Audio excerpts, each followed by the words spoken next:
नमस्कार, आप देख रहे हैं द डिजिटल रिपोर्टर। मैं हूं आपके साथ अर्जुन खजूरिया।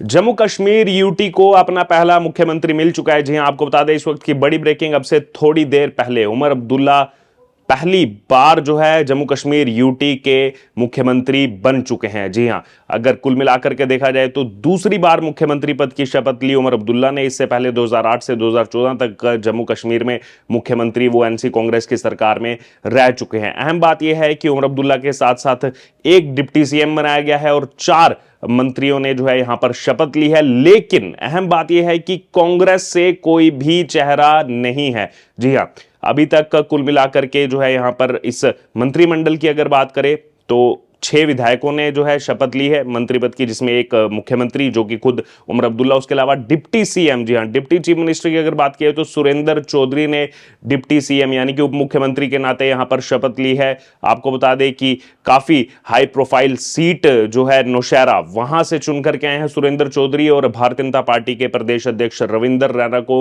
लगभग 8,000 वोटों से उन्होंने हराया था और अब उसके फलस्वरूप जो है उनको यहां पर डिप्टी सीएम बनाया गया है।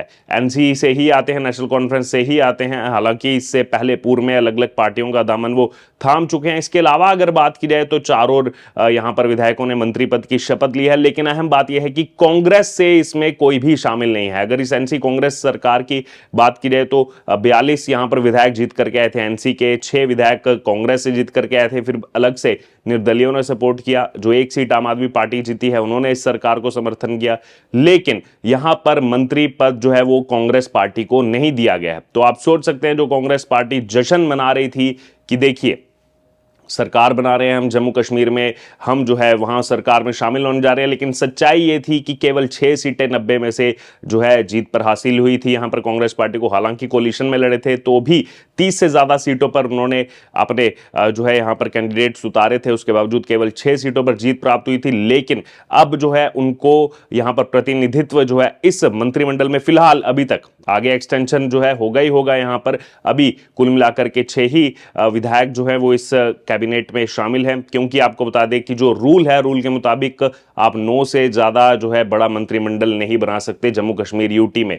जो यहां पर उसके बाद सब बदलाव हुए उसके तहत जितनी विधानसभा सीटें उसमें 10% से ज्यादा रिप्रेजेंटेशन जो है वो मंत्रिमंडल में नहीं रह सकता जम्मू कश्मीर यूटी में। तो यानी कि अधिकतर जो है यहां पर आपको 9 ही चेहरे जो हैं वो इस मंत्रिमंडल में नजर आएंगे, जिसमें से अभी केवल 6 का नाम सामने आया है। विस्तार पूर्वक आपको पूरी जानकारी दें तो उमर अब्दुल्ला जो हैं वो यहां पर सबसे पहले उन्होंने शपथ ली। उसके बाद सुरेंद्र चौधरी जो हैं वो डिप्टी सीएम के नाते जो है उन्होंने यहां पर शपथ ली और नौशहरा से विधायक हैं। विधानसभा चुनाव में भाजपा के, जैसे मैंने आपको बताया कि अध्यक्ष रहे रविंदर रैना को जो है 7819 वोट से उन्होंने हराया। इसके अलावा जो और 4 नाम हैं उनके बारे में भी आपको बता दें।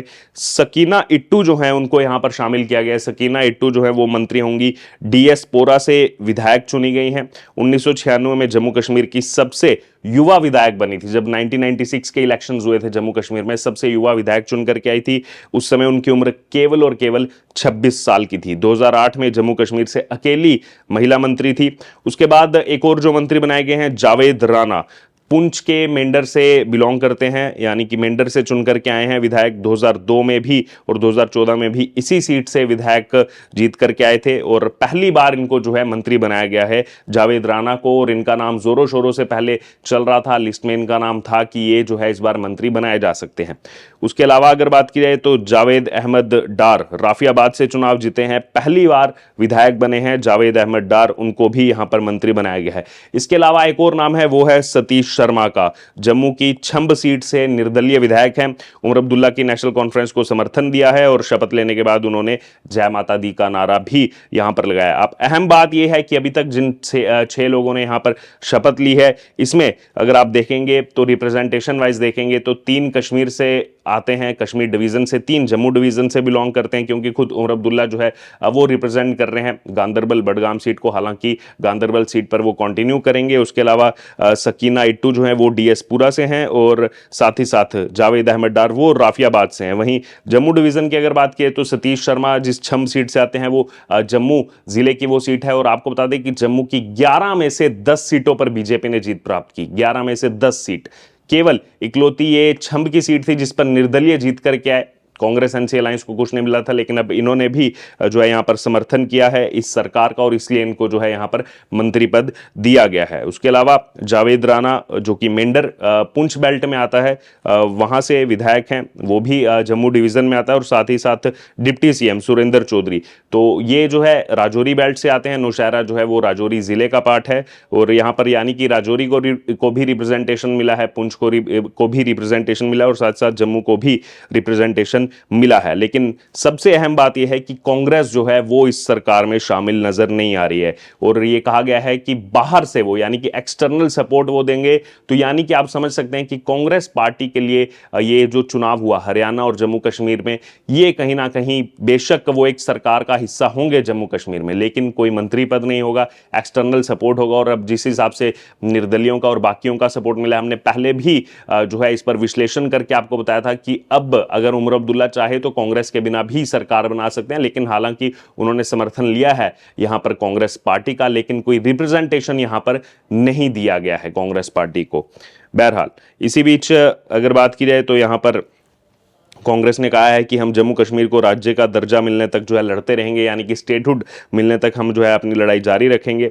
वहीं समारोह में जो है वो 50 से ज़्यादा वीआईपी पहुंचे और शपथ ग्रहण समारोह की अगर बात किए तो इसमें राहुल गांधी वहां पर पहुंचे, प्रियंका गांधी पहुंची, जो कांग्रेस अध्यक्ष हैं मल्लिकार्जुन खड़गे वो इस समारोह में शामिल हुए, पश्चिम बंगाल की सीएम ममता बनर्जी वहां पर पहुंची, तमिलनाडु के सीएम एमके स्टालिन, उद्धव ठाकरे, शरद पवार, लालू प्रसाद यादव जो हैं इनके समेत जो है अरविंद केजरीवाल समेत ऐसे करीब 50 वीआईपीज को जो है यहां पर न्योता भेजा गया था। हालांकि ममता बनर्जी शामिल नहीं हुई हैं। इस वक्त का बड़ा अपडेट आपको बता दें, ये पहले हमने आपको वो नाम बताए जिनको न्योता भेजा गया था, ऐसे 50 से ज्यादा वीआईपी थे, लेकिन अरविंद केजरीवाल भी वहां पर नहीं पहुंचे हैं, ममता बनर्जी भी नहीं पहुंची हैं। हालांकि अरविंद केजरीवाल जो है वो एक्सटर्नल यहां पर सपोर्ट दे रहे हैं इस सरकार को, एक उनका जो है विधायक जीत करके आया, उनको भी कोई रिप्रेजेंटेशन जो है वो यहां पर नहीं मिला है। तो उमर अब्दुल्ला 54 साल की उम्र में दूसरी बार जो है वो सीएम बन चुके हैं जम्मू कश्मीर के।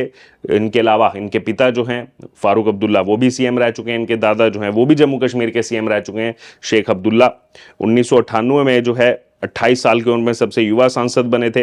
फिर वाजपेयी सरकार में केंद्रीय वाणिज्य और उद्योग राज्य मंत्री बने थे। फिर 2001 में वाजपेयी सरकार में ही केंद्रीय विदेश राज्य मंत्री बने थे। 38 साल की उम्र में पहली बार जम्मू कश्मीर के मुख्यमंत्री बने थे। 2014 में उमर अब्दुल्ला जो है वो विधानसभा चुनाव जीते तो थे, लेकिन पार्टी जो है वो कुछ परफॉर्म नहीं कर पाई थी, चुनाव हार गई थी और सरकार बनी थी पीडीपी और साथ ही साथ बीजेपी की। लेकिन अब इस वक्त की बड़ी खबर यही जो यहां पर की कांग्रेस इसमें अहम बात है कि शामिल नहीं हुई है, एक भी चेहरा देखने को उनका नहीं मिला है। हालांकि समारोह की अगर बात की तो राहुल गांधी भी समारोह में पहुंचे, प्रियंका गांधी भी समारोह में पहुंची, सपा चीफ जो है अखिलेश यादव वो भी समारोह में पहुंचे, लेकिन यहां पर अरविंद केजरीवाल जो है वो यहां पर नहीं आए थे और साथ ही साथ ममता बनर्जी यहां पर नहीं पहुंची थी। और बहुत जल्दी ही जो यहां पर जो एक कार्यक्रम है वो संपन्न हो चुका है। सुबह 11:30 बजे का समय था जब यहाँ पर ओथ दिलाई जानी थी उमर अब्दुल्ला को और विधिवत जो है कार्यक्रम शुरू हुआ। श्रीनगर के शेर कश्मीर इंटरनेशनल कॉन्फ्रेंस सेंटर में जो है वो ये कार्यक्रम किया गया SKICC में।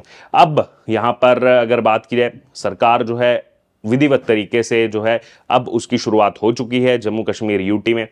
आप लोगों को क्या लग रहा है, क्या ये सरकार पूरा अपना जो टर्म है 5 साल का उसको पूरा कर पाएगी, किस तरीके पूरा करेगी, क्या कुछ उतार चढ़ाव देखने को मिलेगा, क्या कांग्रेस 5 साल तक लगातार इस गठबंधन में शामिल रहेगी नहीं रहेगी, आने वाले समय में जम्मू कश्मीर में क्या बदलाव देखने को मिल सकते हैं? आप लोगों को क्या लग रहा है इस पर, आप लोगों की इस पर क्या राय है? आप जरूर हमारे साथ जो है कमेंट बॉक्स में शेयर करें और आगे आप कैसे देख रहे हैं जम्मू कश्मीर को। अब जो है NC जो यहाँ पर सरकार चलाएगी, साथ में एक्सटर्नल सपोर्ट कांग्रेस का, कुछ निर्दलीय विधायकों का, आम आदमी पार्टी के एक विधायक जीत करके आए हैं उनका, CPIM के एक विधायक जीत करके आए हैं उनका, उस हिसाब से कैसे आप आने वाले समय में जम्मू कश्मीर को देखते हैं? आप अपनी राय जो है वो जरूर हमारे साथ कमेंट बॉक्स में शेयर करें और बने रहें तमाम अपडेट्स के लिए द डिजिटल रिपोर्टर के साथ। धन्यवाद।